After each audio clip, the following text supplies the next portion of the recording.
Shalom. Selamat datang di podcast Teologi Religianum. Senang sekali saya dapat menemani teman-teman semua dalam diskusi yang menarik dan bermanfaat.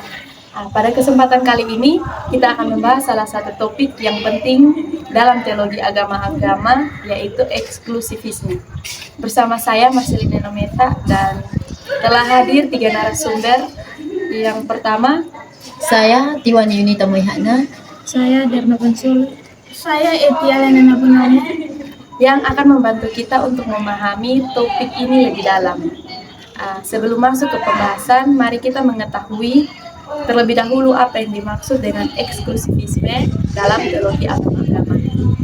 Kita juga akan masuk ke dalam sesi yang pertama, yaitu pengertian eksklusivisme.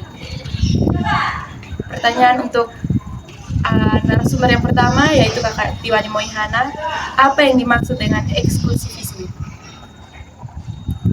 Nah, eksklusivisme adalah pandangan yang meyakini bahwa hanya satu agama yang memiliki kebenaran penuh dan menjadi satu-satunya jalan keselamatan.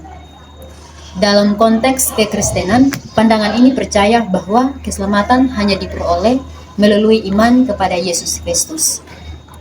Dasar pandangan ini sering diambil dalam Yohanes pasal 14 ayat 6, ketika Yesus berkata, "Akulah jalan dan kebenaran dan hidup.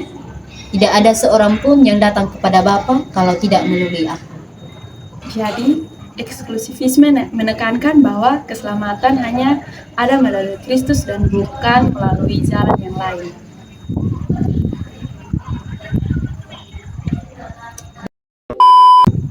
Kita akan masuk ke dalam sesi yang kedua, yaitu dasar teologi eksklusivisme.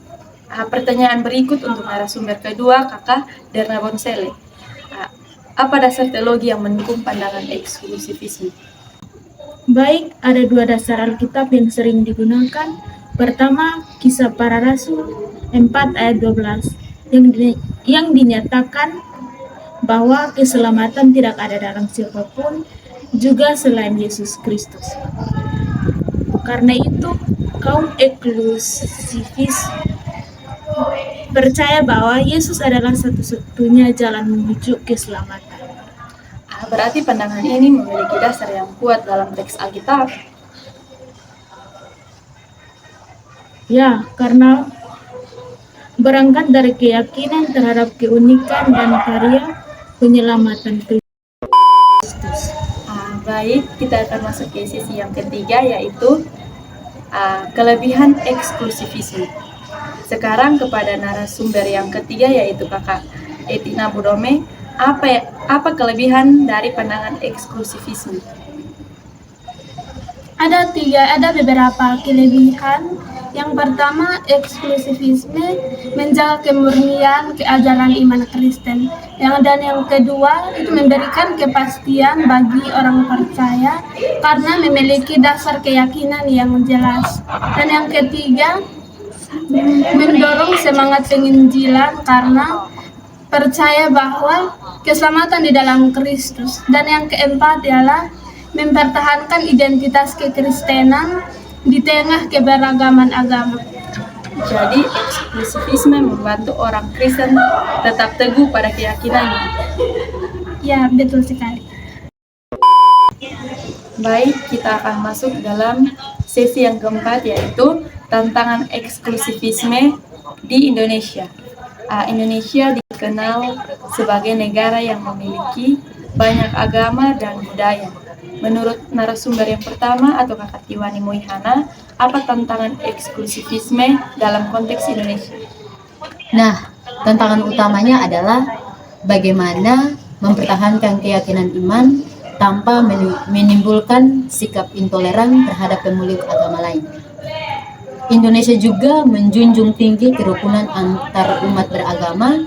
Karena itu, orang Kristen perlu memahami bahwa berpegang teguh pada iman tidak berarti merendahkan agama lain.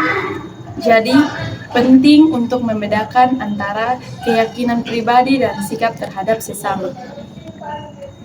Benar, kita tetap yakin pada iman kita, tetapi tetap menghormati orang lain. perbedaan eksklusivisme dengan inklusivisme dan pluralisme. Sekarang saya ingin bertanya kepada narasumber ketiga, yaitu Kakak Etina Bunome, apa perbedaan eksklusivisme dengan inklusivisme dan pluralisme? Baik, eksklusivisme percaya bahwa hanya ada satu agama yang memiliki jalan keselamatan yang benar. Tetapi inklusivisme percaya bahwa keselamatan tetap berasal dari Kristus. Tetapi anugerah Allah dapat bekerja juga di luar batas gereja yang terlihat. Sedangkan pluralisme berpendapat bahwa semua agama dapat menjadi jalan menuju Tuhan atau jalan keselamatan. Jadi perbedaan utamanya terletak pada cara memandang keselamatan dan hubungan antara agama. Baik, penjelasan yang sangat menarik dan sangat membantu untuk memahami ketiga pandangan tersebut. Kita akan masuk ke dalam sesi yang terakhir, yaitu sesi ke-6 dengan tema penerapan dalam kehidupan sehari-hari. Pertanyaan terakhir untuk narasumber kedua, Kakak Derna Bonsele, bagaimana orang Kristen dapat menerapkan pandangan eksklusivisme dalam kehidupan sehari-hari?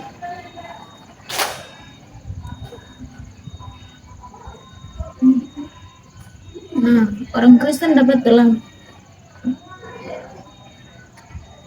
berpegang pada iman kepada Yesus Kristus sambil membangun hubungan yang baik dengan semua orang. Kita dapat menunjukkan kasih, menghargai perbedaan, bekerja sama dalam kehidupan sosial, serta menjadi saksi Kristus melalui pekerjaan dan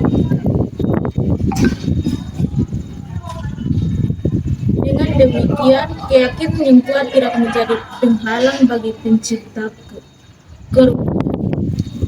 Sangat baik. Jadi eksklusivisme tidak boleh dipahami sebagai alasan untuk membenci atau menolak orang lain. Betul. Yesus sendiri yang mengajarkan kasih kepada sesama manusia.